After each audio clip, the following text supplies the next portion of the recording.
Karena saking banyaknya pahala pada bulan Ramadan dan orang ingin mendapat pahala. Nah ini terkait dengan teori ekonomi kita. Dia semakin banyak permintaan. Ramadan datang penuh cahaya, cahaya keagungan remah rahmatnya. Doa lirih terdengar di bibir, mohon ampunnya atas segala dosa. Ramadan kita Ramadan ampunan, Ramadan kita Ramadan penuh cinta, Ramadan kita Ramadan kasih sayangnya.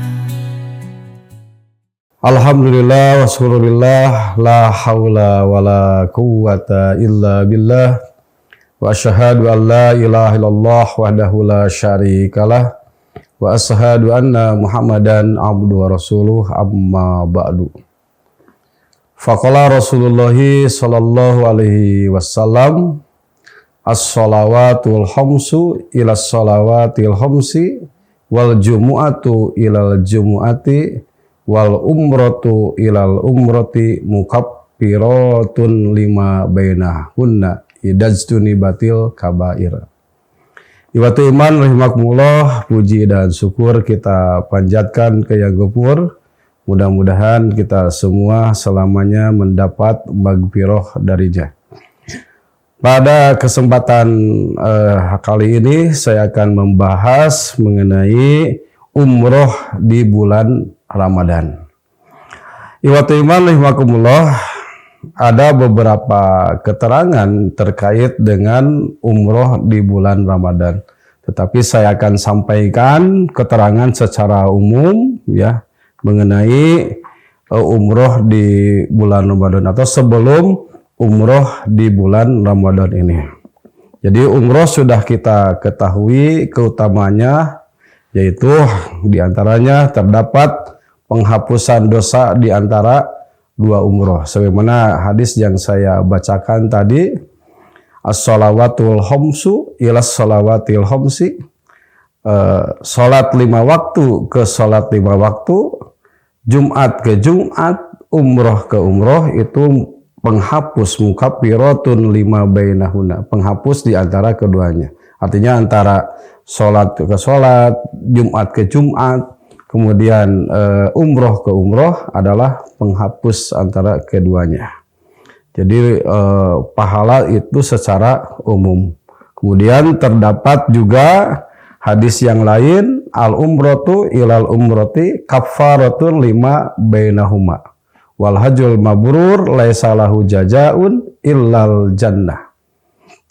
Nah, itu hadis yang diriwayatkan oleh Bukhari dan Muslim. Umroh ke umroh kaffaratun. Ada kafarat. Kafarat itu penghapus dosa lima bainahuma, antara keduanya. Haji mabrur tidak ada baginya pahala kecuali surga. Kemudian ada hadis yang lain bahwa umroh itu bisa menghilangkan kefakiran dan menghapus dosa. Kata Rasul, tabi'u bainal haji wal umroti fa innahuma yanfiyanil faqra wadzunuba. Iringilah haji dengan umroh, karena keduanya menghilangkan kefakiran dan dosa-dosa. Kama yanfil kiru khobasal hadidi waddahabi wal fiddati. Sebagaimana pembakaran menghilangkan karat pada besi, emas dan perak. Walaysa lil hajjatil mabrurati sawabun illal jannah. Dan tidak ada pahala bagi haji yang mabrur kecuali surga. Tetapi pada kesempatan ini saya tidak akan membahas terkait dengan haji mabrur atau terkait dengan haji, tetapi terkait dengan umroh. Nah, umroh bagi wanita adalah jihad sebagaimana ibadah haji. Aisyah radhiyallahu anha berkata, "Ya Rasulullah, 'alan nisa'i jihadun?" Wahai Rasulullah, apakah perempuan atau apakah bagi perempuan ada kewajiban jihad? Qala, na'am. Kata Rasul, ya. Alaihina jihadun la qitala fihi. Bagi mereka ada kewajiban jihad tetapi tidak ada perang padanya. Kata Rasul, al-hajju wal umratu, yaitu haji dan umroh. Jadi dalam hadis ini dikatakan bahwa orang yang melakukan haji dan umroh untuk perempuan ya adalah sebagai jihad. Orang yang umroh menjadi tamu Allah dan doanya mustajab. Dalam hadis disebutkan al-ghazi fi sabilillah wal haju wal umratu wabdullahi da'ahum. Al-ghazi fi sabilillah, orang yang berperang di jalan Allah, wal haju wal umrat wal mu'tamiru, orang yang melakukan haji dan melaksanakan umroh, undangan Allah, tamu Allah, da'ahum, Allah mengundang mereka. Fa'ajabuhu, maka perkenankanlah ya undangan dari Allah Subhanahu wa taala tersebut, wasa'aluhu, dan mintalah kalian kepadanya, fa'atohum ya. Wasa'aluhu, dan ketika kemudian mereka meminta kepadanya, fa'atohum, pasti Allah akan memberikannya. Jadi di sini disebutkan bahwa yang haji, yang umroh adalah orang-orang yang disebut tamu Allah Subhanahu wa taala. Jadi yang beredar di antara kita bahwa haji itu adalah tamu Allah Subhanahu wa taala, haji itu adalah undangan dari Allah Subhanahu wa taala, umroh itu adalah undangan dari Allah Subhanahu wa taala. Memang kalau kita lihat hadis ini benar ya. Iwatu iman rahimakumullah, pengorbanan umroh bernilai pahala. Sebagaimana hadis yang diriwayatkan sama dari Aisyah, anna Rasulullah sallallahu alaihi wasallam qala laha fi umratiha, bahwa Rasulullah sallallahu alaihi wasallam bersabda kepada Aisyah fi umratiha, ketika Aisyah berumrah, innalaki minal ajri ala qadri nasobiki wa nafaqatiki. Sesungguhnya bagi engkau ada pahala ala qadri nasobika, itu tergantung atau menurut kadar, sesuai kadar kesulitan dan pengorbananmu. Hadis riwayat Hakim, ini dinilai sahih. Nah kemudian sekarang tren umroh pada bulan Ramadan. Jadi sebagaimana amalan ada yang memiliki keistimewaan jika dilakukan pada waktu-waktu tertentu, pada bulan-bulan tertentu, demikian pula umroh. Umroh di bulan Ramadan terasa sangat istimewa dari umroh di bulan lainnya, yaitu senilai dengan haji. Bahkan seperti haji bersama Rasulullah Shallallahu Alaihi Wasallam. Dari Ibnu Abbas radhiyallahu anhuma, ia berkata bahwa Rasulullah Shallallahu Alaihi Wasallam pernah bertanya kepada seorang wanita, ma mana'aki anta hujji ma'ana. Jadi ketika Rasulullah, dalam riwayatnya ya sebab nuzul hadis ini, ketika Rasulullah Shallallahu Alaihi Wasallam pulang dari haji, kemudian beliau mendapati seorang wanita yang dia tidak ikut haji, padahal kelihatan sehat. Karena kita mengetahui bahwa haji itu hampir semuanya dibawa, bahkan yang hamil ya. Ada yang riwayat hamil di perjalanan kan. Jadi saking pentingnya dibawa semuanya itu ya. Hanya beberapa orang yang tinggal di Madinah, semuanya ikut haji bersama Rasulullah SAW. Nah pas pulang ada seorang perempuan yang tidak ikut haji. Maka oleh Rasul ditanya, ma mana'aki anta hujji mana? Apa alasanmu? Apa yang apa yang melarang kamu? Atau apa alasanmu sehingga tidak ikut berhaji bersama kami? Ya. Wanita itu menjawab, aku punya tugas memberi minum pada seekor unta, di mana unta tersebut ditunggangi oleh ayah Fulan.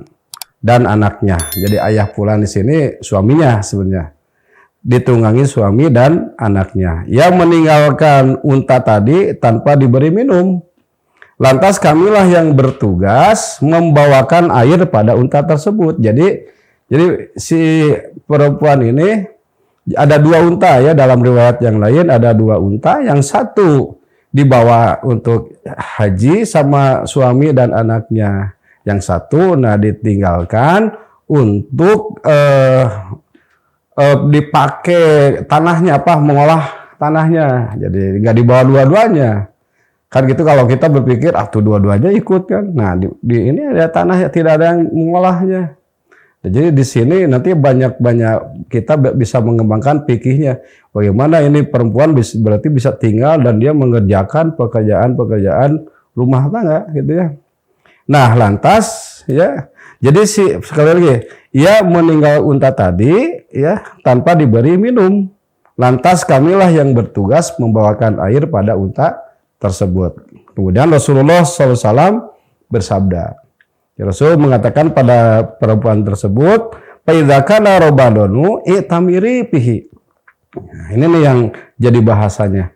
Apabila nanti tiba saatnya bulan Ramadan, itamiri fihi, berumrohlah engkau ya pada bulan tersebut. Fa inna umrotan fi Ramadana hajjatun. Nah ini.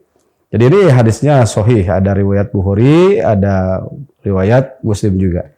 Jika Ramadan tiba, berumrohlah saat itu karena umroh Ramadan senilai dengan haji.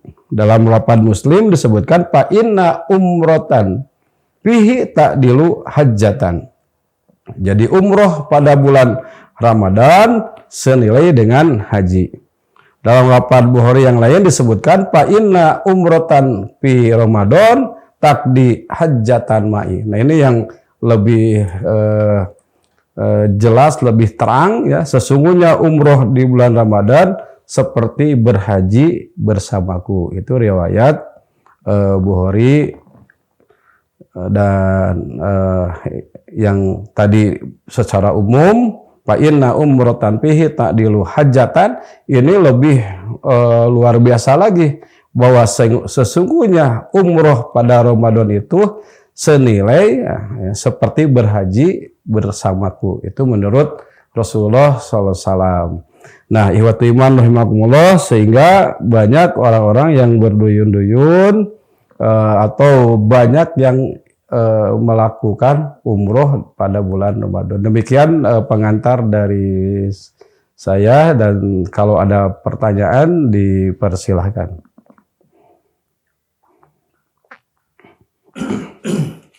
Ustadz, ada beberapa pertanyaan yang masuk ke admin Persis TV. Yang pertama, mengapa umroh di bulan Ramadan itu lebih utama dibanding di bulan-bulan yang lain? Ya, baik. Secara teks hadis itu ya, teks hadis itu kan Rasulullah memberikan apresiasi sebetulnya kepada perempuan tersebut ya. Nanti ada di riwayat disebutkan namanya ya. Kalau nggak salah Ummu Sinan ada istilah namanya ya. Kita lihat nanti nama si perempuan tersebut. Pada bulan Ramadan itu mengapa ya? Nah, karena pada bulan Ramadan itu kita tahu Ramadan itu bulan penuh barokah. Pada Ramadan itu dilipat gandakan pahalanya. Ketika pada bulan Ramadan dilipat gandakan pahala, maka umroh pun ikut ya. Jadi kita melaksanakan umroh pada bulan Ramadan, maka pahala pun berlipat ganda. Di samping tadi hadis dikatakan seolah-olah kan umroh bersama Nabi. Kan Nabinya sudah tidak ikut.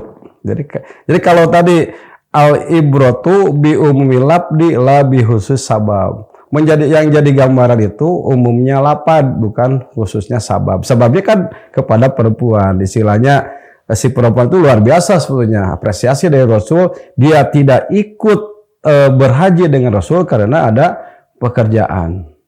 Nah, oleh Rasul diberi imbalan atau diberi suatu penggantinya.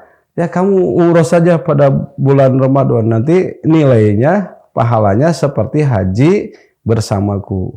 Nah, karena nilainya seperti haji bersama Rasul, makanya banyak yang melakukan umroh pada bulan Ramadan. Dan tadi kan itu hanya ke perempuan tadi. Nah, yang jadi pahalanya atau jadi gambarannya lapan umum.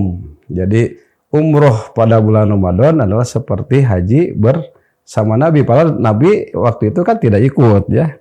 Artinya diibaratkan seperti itu. Dan itu berlaku kepada kita semua. Jadi tidak khusus bagi si perempuan itu ya. Itu Jadi kalau nggak salah nama perempuan itu Ummu Sinan ya, Al-Ansoriyah memang. Ummu Sinan Al-Ansoriyah. Jadi dari Ato meriwayatkan dari Ibnu Abbas, kemudian menyebutkan namanya. Ada satu waktu atau lupa ya siapa namanya. Kemudian dalam riwayat lain disebutkan Ummu Sinan Al-Ansoriyah. Itu ya. Selanjutnya Ustaz, ini terkait teknis Ustaz. Ya. Jadi ada yang bertanya, kenapa umroh di bulan Ramadan biayanya itu sangat mahal, tidak seperti di bulan-bulan yang lain yang mungkin relatif agak di bawah. Tapi ini umroh di bulan Ramadan jauh gitu perbedaannya. Ini yang membedakan apa ini Ustaz? Ya, sebagaimana tadi disebutkan bahwa umroh pada bulan Ramadan itu dilipat gandakan pahala, kan? Meneladani para salaf soleh, keutamaan waktu dan tempat. Jadi banyak keutamaan sehingga Imam Bukhari menyebutkan dalam babnya itu Fadlul Umroh fi Ramadan, keutamaan. Jadi untuk hadis tadi yang saya bacakan, Fadlul Umroh fi Ramadan. Karena saking banyaknya pahala pada bulan Ramadan dan orang ingin mendapat pahala. Nah, ini terkait dengan teori ekonomi kita. Dia semakin banyak permintaan, kan ya, apa itu demand itu apa ya, teori ekonomi ya, teori atau prinsip ekonomi. Semakin banyak permintaan ya semakin ya mahal gitu kan ya. Jadi banyak yang yang ikut atau ya yang ingin umroh pada bulan Ramadan. Pada saat ini saja dari Karya Imtak sudah ditutup. Padahal ada yang masih banyak yang mau ikut sebetulnya. Nah, kenapa ya tadi? Mereka walaupun mahal tapi karena sangat pentingnya dan ya tentunya punya uang dan tidak ragu lagi untuk umroh pada bulan Ramadan dan banyak sekali. Jadi semakin banyak permintaan ya maka akan terjadi biaya yang mahal. Kenapa? Karena keterbatasan dari pesawat, kemudian di sana juga berebut ya penginapannya terbatas sehingga ya dimahalkan juga gitu. Penginapannya sampai ya akhirnya setara dengan haji ya kalau nggak salah ongkosnya itu ya hampir sama ya dengan ongkos biaya haji gitu. Itu. Baik. Baik Ustaz, yang terakhir ini ada dua hal yang mungkin bisa dipisahkan ya Ustaz. Jadi yang pertama umroh dan Ramadan. Tentunya di bulan Ramadan itu kan ada satu aktivitas yaitu saum Ustaz. Jadi ada yang bertanya, lebih baik mana umroh di bulan Ramadan tetap saum atau umroh di bulan Ramadan itu kita mengambil rukhsah untuk berbuka. Utamanya berbuka atau tetap saum Ustaz. Mengingat yang mungkin ada sebagian jamaah yang tidak kuat secara fisik, apakah harus memaksakan tetap saum atau harus berbuka? Ya baik. Ada ayat Al-Quran ya, jadi membedakan antara sholat ya, istilah itu hari sholat cina di jama kosor ya. Sholat jama kosor hari don puasa te buka ya. Kita kan ya, yang sholat dia melakukan jama kosor artinya mengambil rusuh. Pas saum tidak berbuka. Bagaimana? Ada lapan Quran wa ang tasumu khairul lakum. Jadi jika engkau melakukan saum itu lebih baik. Tetapi ini memang kondisional. Kenapa kondisional? Ada seorang yang disapar, ini makanya hadisnya kalau dipotong ya, ada hadis laisa minna man soma fi Ramadan. Kalau sepotong itu saja akan salah pemahaman. Tidak termasuk golongan kami orang yang saum yang saum pada bulan Ramadan. Nah, umroh kan sama di bulan Ramadan. Nah, hadis itu ada sebabnya. Ketika di perjalanan ada orang yang sangat repot. Sangat repot. Ya, wah, pokoknya mah kata orang Sunda mah langlayeseun gitu ya. Tahu ya orang Sumatera langlayeseun pokoknya sangat repot, dia kelelahan dan tidak mau berbuka. Nah, tidak mau berbuka.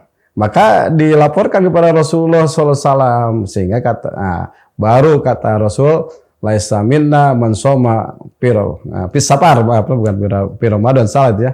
Laisa minna man soma pis sapar. Tidak termasuk golongan kami yang saum ketika sapar.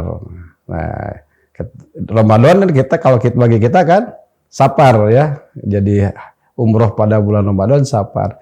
Nah, itu bagi siapa? Bagi yang repot. Artinya benar tadi pertanyaannya. Jadi kalau tergantung kondisi. Kalau orang yang kondisinya lemah ya, repot, lebih cenderung dia sakit ya kalau melanjutkan saum, apalagi misalkan cuacanya panas ya di sana. Di sini bisa kita biasa dingin, di sana panas dan sangat repot. Maka itu lebih dianjurkan, utama adalah berbuka. Tetapi bagi yang kuat ya, bagi yang dia memang ternyata pas ke sana justru semangat ya, tidak terpengaruh dengan perut yang lapar atau tidak kehausan dan justru lebih kuat. Nah, itu wa antasumu khairul lakum. Maka saum lebih baik. Jadi ini makanya dalam bab ini tidak dibatasi jarak atau apa karena dilihat dari sisi kondisi. Jadi memang walaupun ada banyak hal ya pendapat di mana kita. Kalau saya gini, bukan jamaah kosornya, bukan perjalanannya, ini masuk sapar nggak kan itu ya? Kalau masuk sapar sudah diperbolehkan untuk berbuka, dan berbuka itu rusuh. Artinya rusuh itu tidak menghapus yang kalau dalam bab ini ya, tidak menghapus yang pokok. Jadi yang pokok sebetulnya. Jadi yang pokok jalani ya, yang pokok. Tapi ketika sesuatu hal yang bisa menghalanginya maka diperbolehkan untuk melaksanakan rukso. Tapi tadi kondisional. Jadi ada beda ya antara jamaah qashar ya. Jadi tidak ada pembatas ya. Artinya maksudnya tidak ada yang wa antasumu atau wa antusolli gitu kan. Engkau salat lebih baik, enggak ada kan dalilnya. Tutimu engkau sholat menyempurnakan ya lebih baik, nggak ada. Kalau saum ada teks ya nas tersendiri yang bahwa saum lebih baik. Cuman sekali lagi tergantung kondisi orang tersebut. Gitu.